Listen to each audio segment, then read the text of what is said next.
Zach. Yep. What are your politics? Eat shit. Kill everyone. Filth is my politics. Filth is my life. Was that good, or was that overdoing it?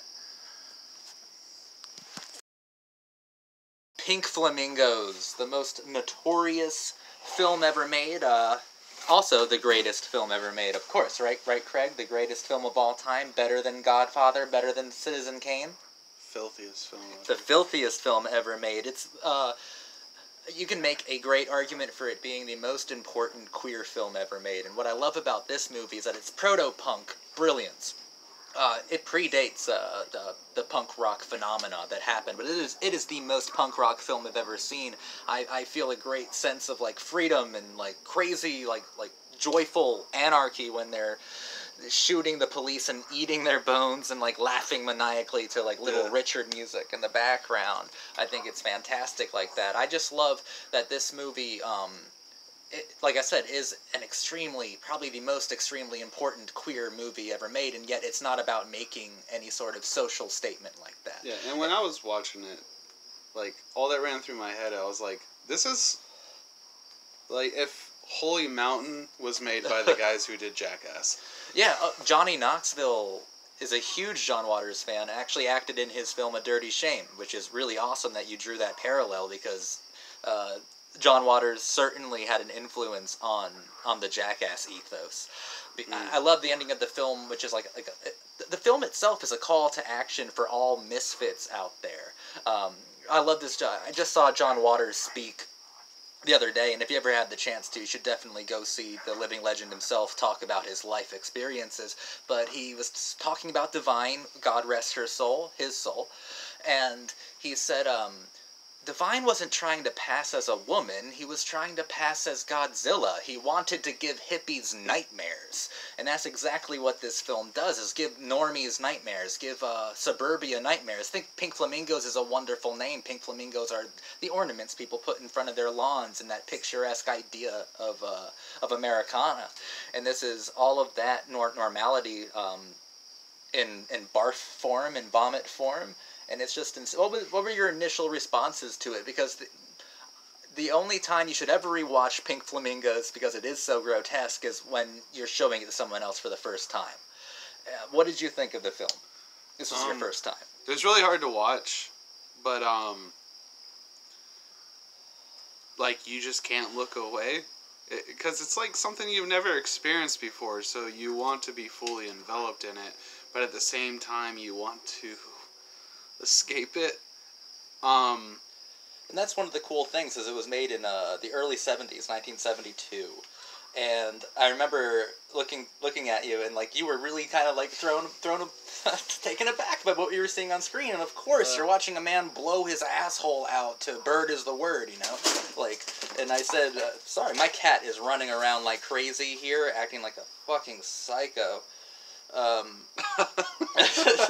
But I remember looking over at you during that, and you were taken aback, and like this movie has aged incredibly well. Like this movie still does its job exactly right. There's actually a part of the movie where I was literally taken aback because I was kind of sitting forward, and as this part of the film was going on, I'm just like, wait a second, because the character legitimately blows her own son. Oh yeah. And you see the whole blowjob. It's insane.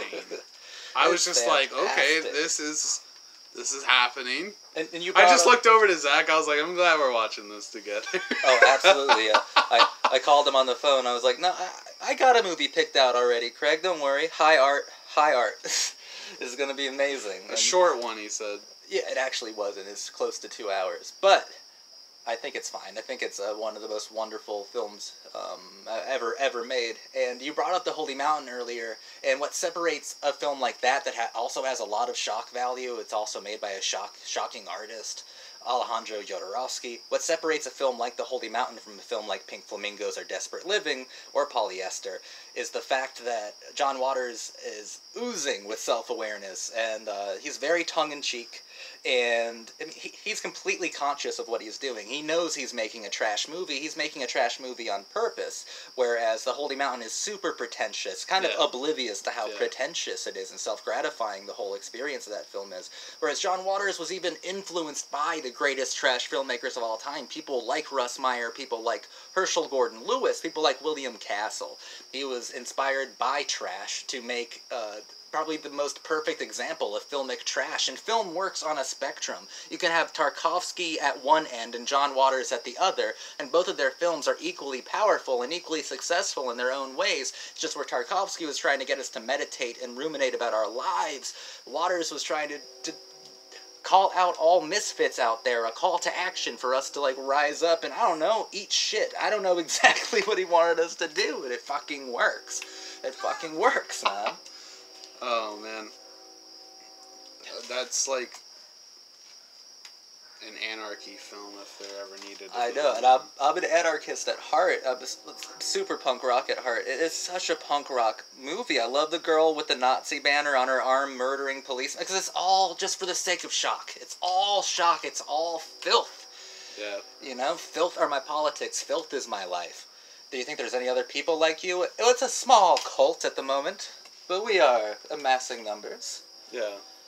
You know, and Divine is the queen, and John Waters will always be the patron saint of all misfits out there. What do you think of this film's legacy, Craig? Like, what do you think of it? Because it is honored within certain circles. Like, what do you mean its legacy exactly? Its influence. You mentioned Jackass earlier. Yeah. I mean, I could just imagine, like, a teenager stumbling across this movie and it just changing their worldviews. Oh, of course. I mean, that's kind of what happened to me. This was the movie that was circulated around my middle school, for sure. Which is really tragic, actually. Because I was thinking the other day, I haven't heard people really talk about films that grossed them out, that were just so kind of grotesque and filthy. I don't really hear that kind of talk anymore. No one's like, hey, you gotta see this movie. There's a part in, like, just eating some dog shit is crazy. Like, no one talks about that, and I feel like that's a lost art. I remember when I was in, like, middle school, high school, that kind of age, everyone was talking about, like, the Pain Olympics and stuff like that. Yeah, the Pain Olympics. Like, maybe, like, Live Leak and, like, you know, that kind of stuff took the place of this, but this is meant to be, and it is still an art film, even though it is completely filthy, because it is making a statement. That statement being, fuck the status quo always, for the sake of fucking the status quo. Literally. You know? We live in an age and a climate where films are just so cookie cutter to me. Even when a film seems rebellious, seems like it's doing something courageous, it's really following a strict formula. It's really just maintaining the status quo.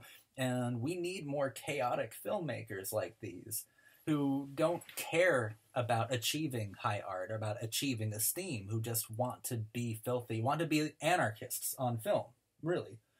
And I think that the world of cinema needs that. Definitely. I can't consider myself an anarchist by any means, personally. But every art form needs a good dose of it, you know? Everything needs an antithesis, so,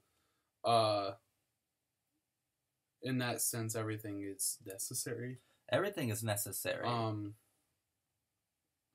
Especially now, where it's, I'm just so kind of put to sleep by everything that popular mainstream films has to offer. I'm put to sleep by them, even though they are so extravagant and cost so much money to make. I'm put to sleep by them. Sometimes you need an explosion. Sometimes you need someone to come around and just knock shit over. Yeah, it's like, I can't think of an exact example, but I know there's been plenty of things like it, where you'll see a movie where a villain is literally just doing this to prove to everybody that it's what they want. That's basically what these films could be saying. But that's not challenging the status quo at all. That's just kind of just milking this formula dry. No, I understand that. I'm saying like those films have those villains in it, and I'm saying like this film is that villain, just pure. Like it's Correct. not just a. It's not a Rob Zombie ripoff.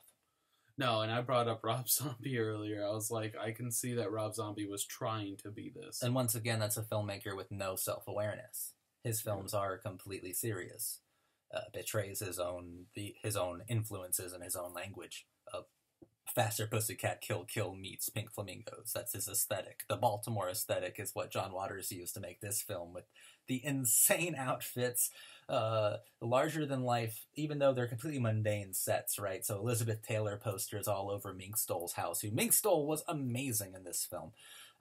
Obviously Divine was incredible, but I always got a kick out of Mink Stoll. And all like the painted sets to make like the colors pop.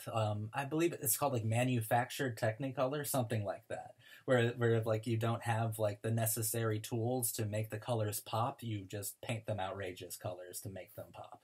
Oh. Like no matter what kind of film you're using to capture the images. And I mean, it's fantastic in every sort of way, and I think there's something so romantic about imagining John Waters, slaving away to get money to make this film that's like a huge statement about anarchy and about filth. And him, like, alone editing this film, like, cutting it, literally using scissors to cut this movie, like, with care, with tenderness, to put together this amazing film about good, bad taste. I think that's, like, pretty wonderful. I think that's a great artistic ethic and ethos. Also, I just believe that this film, like, works wonders and is super influential in a whole lot of ways. And yeah, and it was all about challenging the status quo of that era, of that age, and it continues to challenge the status quo because the status quo really hasn't budged at all. There is still this idealized form and, that we all have to adhere to. That was actually something that kind of stood out about the movie for me was that movie was shot in 1972, and until you pointed it out, I didn't think it was. I just thought it was poorly shot. Yeah. I thought it was like a late 80s or something like that, and they just used shitty equipment, like in someone's backyard. Oh, no. Kind of idea. This is a true American independent film. No, but and yeah, like a lot of things haven't changed. Well, the fact that some of these things are still so perverse and shocking means, wow, like we still. Yeah, because they probably don't shock me nearly as much as they would shock a 26-year-old in 1972 or a normie. But we live in a oddly conservative era for film. Like it's oddly conservative still. But the thing is with access to the internet, everyone sees stuff like this at least every once in a while. Of course. I mean, the last crazy thing I can really remember that was like super popular was when Tyler the Creator ate a cockroach. Yeah, but that's not that big of a deal. But I'm sure you agree. Like you're missing the artistry. Like this is someone's vision, and it's so awkward. It's so unbelievable to like reconcile with yourself that all of these chaotic images are part of someone's vision, and this person is trying to communicate something with you, and it's a slap in the face. It's like they wanted to make a shitty film, but that was the point. It's not that they wanted to make a shitty film. They wanted to make a filthy film.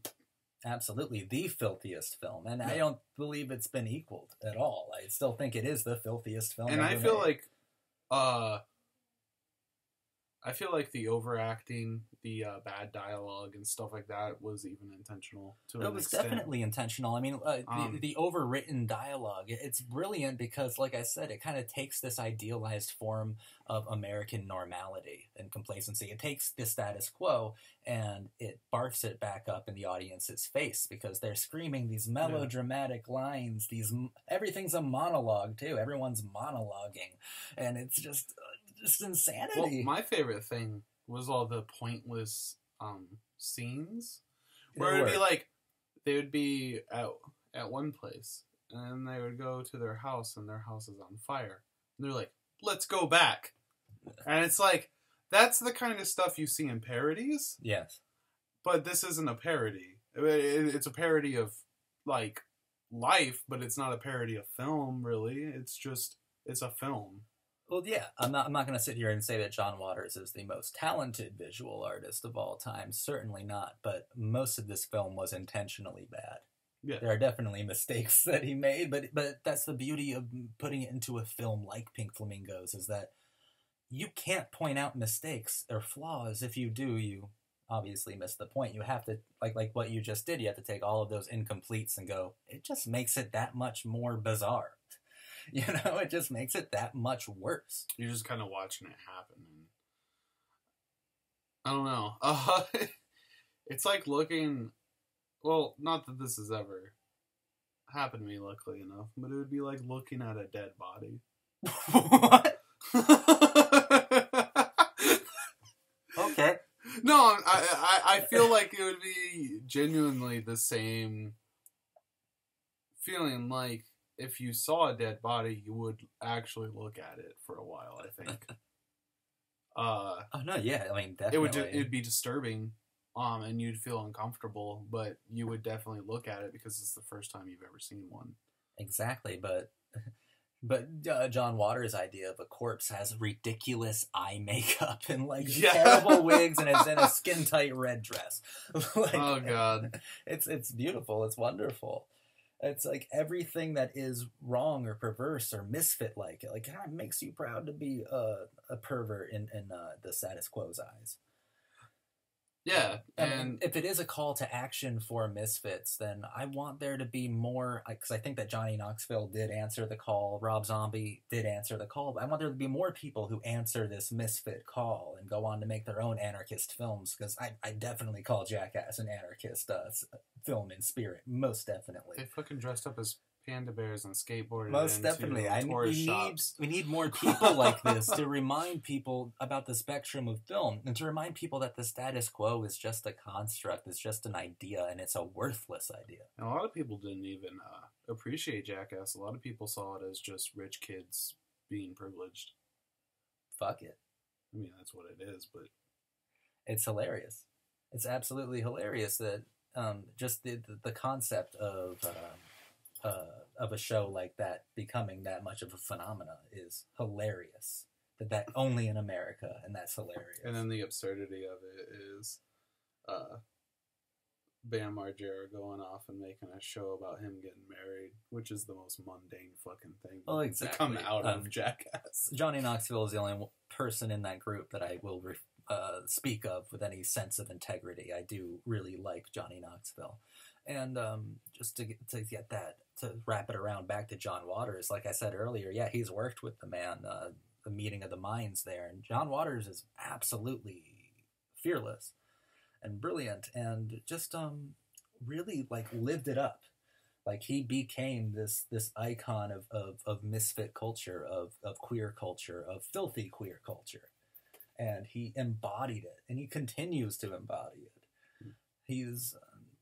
We need fearless directors, fearless filmmakers who don't want to make millions of dollars through the hype machine of Hollywood, and also don't want to become slaves to art house cinema. Just people who come around with a match or with a gallon of gasoline and light the whole trailer on fire. We need those kinds of people, because we don't have any. Yeah. I swear to God, we don't have any right now in this climate.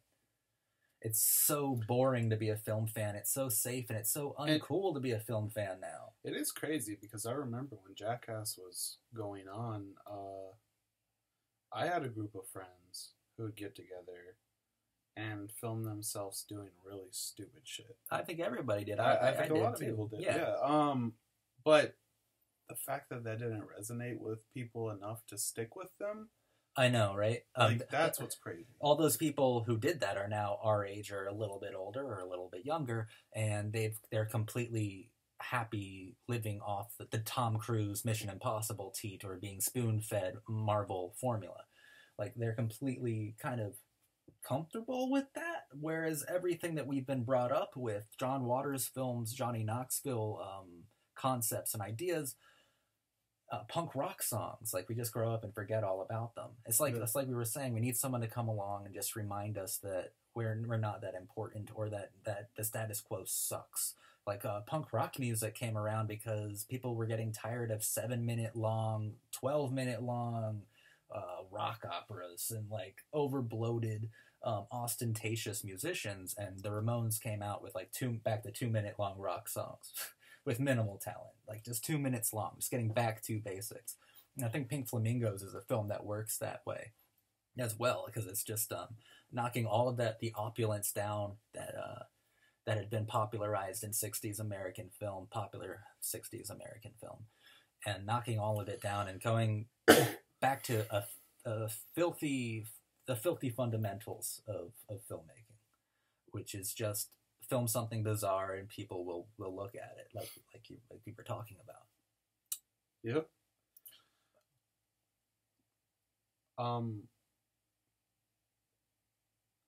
feel like there's definitely more to say about this film. Yeah, what would be your takeaway from it?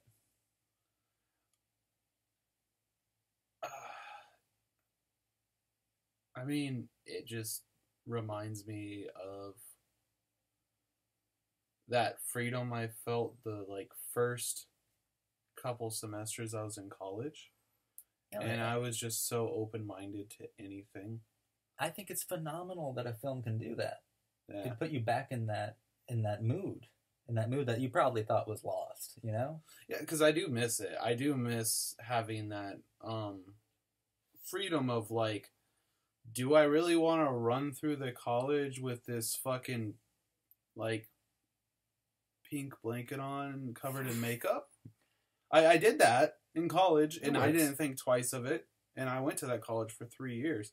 And people probably remembered that I did that, but I didn't give a fuck when I did it. And as we grow, we just become more normal. I give too many fucks now. We shouldn't. Filth should be our politics. Filth should be our life, in a way, obviously. We need to go eat some dog shit. That's what we need to do. That's what we're going to do right now. Yeah. A fun fact, the Vine had to follow that dog around for 3 hours until it decided to take a shit. And she told, we're devoted YouTubers. And this part's real. Divine told his mother, never, ever watch this movie. Never, ever. And she kept that promise until he died. Because, this is the filthiest that John Waters ever got. Too. John Waters is a phenomenal filmmaker. This is a phenomenal film. And my takeaway from it, I love your takeaway. I thought that was really tender, really good.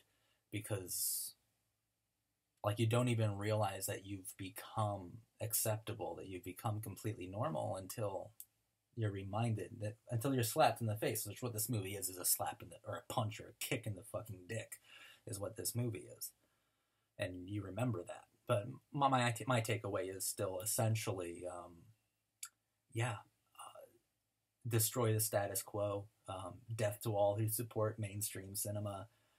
This film is free.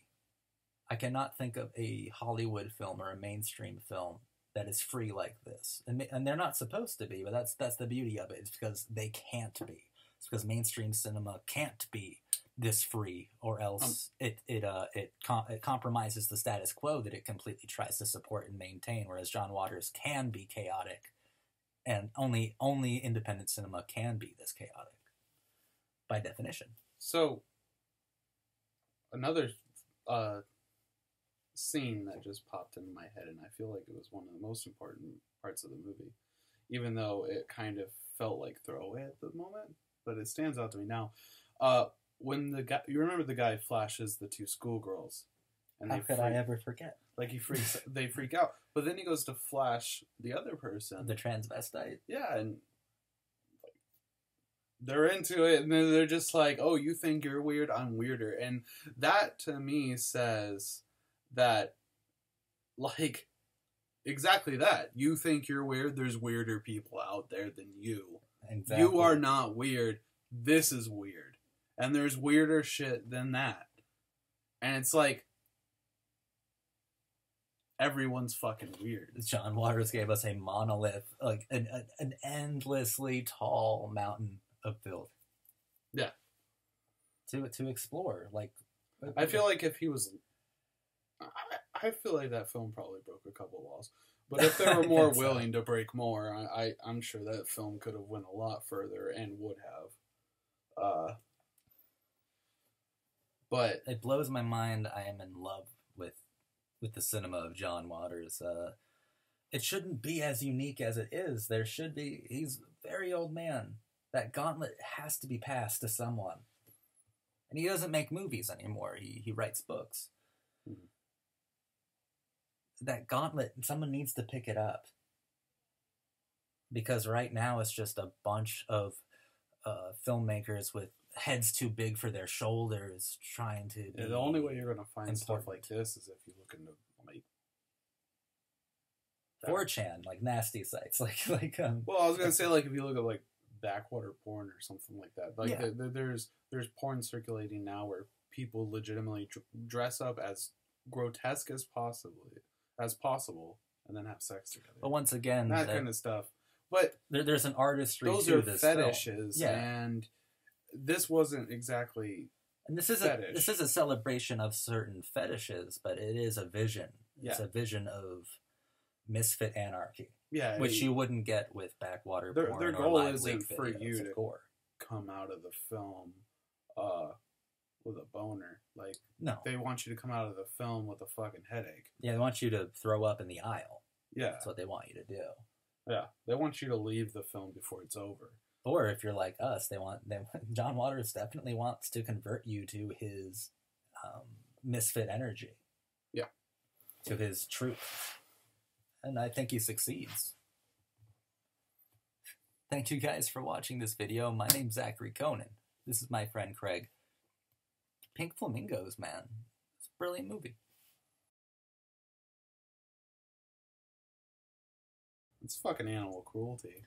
Animal cruelty. Oh, so you just don't get that kind of outlandish prop dismemberment anymore. Yeah, I thought they were props. Oh no, they were covered in that chicken's blood. They were fucking. They fucking like killed a chicken and fucked on top of it. Absolutely. That's what chickens are for, man.